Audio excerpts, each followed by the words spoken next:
سلام و درود، حالتون چطوره؟ من امیرم و خیلی خوش اومدید به این ویدیو. همونجوری که شاید از روی تامنیل و تایتل این ویدیو مشخص بود، قراره بریم ببینیم اینفلوئنسرهای ایرانی از کجا و چه تایمی شروع به کار کردن. پس بدون جون معطلی بزن بریم سراغ شروع ویدیو. فقط قبلش حتما ویدیو رو لایکش کن، کانال رو ساب کن و زنگوله نوتیفیکیشن هم بذار روی آل که هر وقت ویدیوی جدیدی گذاشتم یوتیوب خبر بده و بدوی بیای ببینی. Let's go.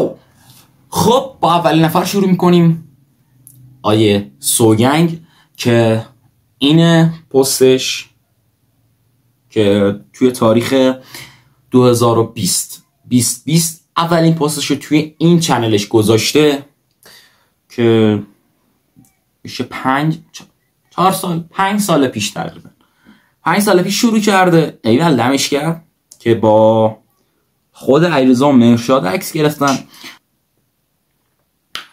خوبه، زیاد قدیمی نیست. بریم بعدی، آقای فرشاد سایلنت که این پستشه سال فرشاد که شروع کرده 10 دسامبر 2018. اوه باریکلا، داشتم فرشاد سایلنت سخت کار کرده اما باریکلا. الان فالوورش چند تاست؟ 2.2 میلیون، 70 تا پست. باریکلا، ناموسن باریکلا. سوگنگ داشتم علیرضا 2.3. اوکی، پس شد 2018 فرشاد سایلنت. اوه بعدی عشق خودم نیما تکیدو. این اولین پستشه. خفه شو، چیکار میخوای بکنی مثلا؟ والله بیا بندر عباس پارت کنم. داداش من به خاطر مسافت با دوست دخترم که 2 تا منطقه اونورتر بود کات کردم. اون وقت این همه راه بیام که تازه پارم کنی؟ بابا تو چه آدم لاشی هست. 2021 شروع کرده، 1 ژانویه 2021. فالوورای پیجش هم 1.3 میلیونه. باریکلا داداشم سخت کار کرده ها.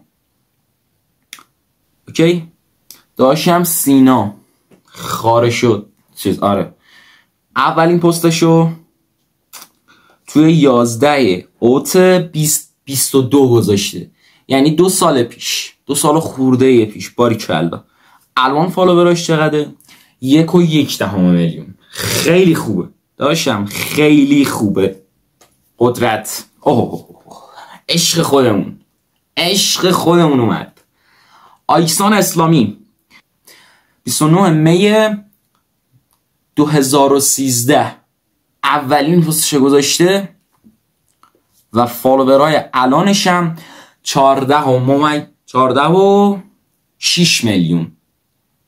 14.6 میلیون. باریکلا.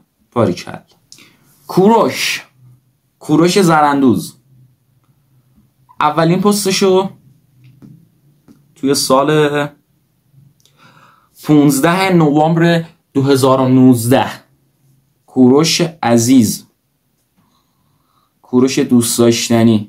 خب بعدی داشتم میلاد وانستی. این پستشه توی 3 دسامبر 2020 اولین پستشو گذاشته و الانم با 1.4 میلیون فالوور داره. پرقدرت ادامه میده. بریم سراغ نفر بعدی، کسی نیست جز سرکار خانوم نیا یا همون کیمیای خودمون. این پستشه توی 3 مه 2017. ایول آبجی باریکلا. الان 2000 الان 2.5 میلیون فالوور داره. خیلی عالیه، حلالت باشه. نفر بعدی و نفر آخری که اصلا فکرشو نمی کردم انقدر جدید باشه کسی نیست جز جناب آقای علی بیگزماگ. این پستشه توی تاریخ 16 مارس 2022. اولین پستش رو توی اینستاگرام گذاشته. 449,000 تا فالوور داره توی اینستاگرام که خیلی پرقدرت داره. ادامه میده. من همینجای تسلیت بهش میگم به خاطر فوت رفیقش عمو سینای گل. آره همین. اگه دوست داری پارت بعدیشم با یوتیوبرها و اینفلوئنسرها ترکیبش کنم، حتما توی کامنت ها بهم بگو. دکمه لایکو بکوب.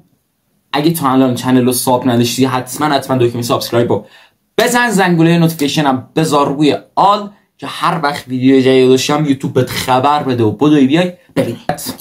مرسی که تا اینجا همراه هم بودی. حتما کل این کاری که گفتم انجام بده که یه حمایتی برای من بشی و پرقدرت تر بیام جلو. دمت گرم. دوستت دارم خیلی زیاد. مراقب خودت و خوشگلیات باش. تا یه ویدیو دیگه. بای بای.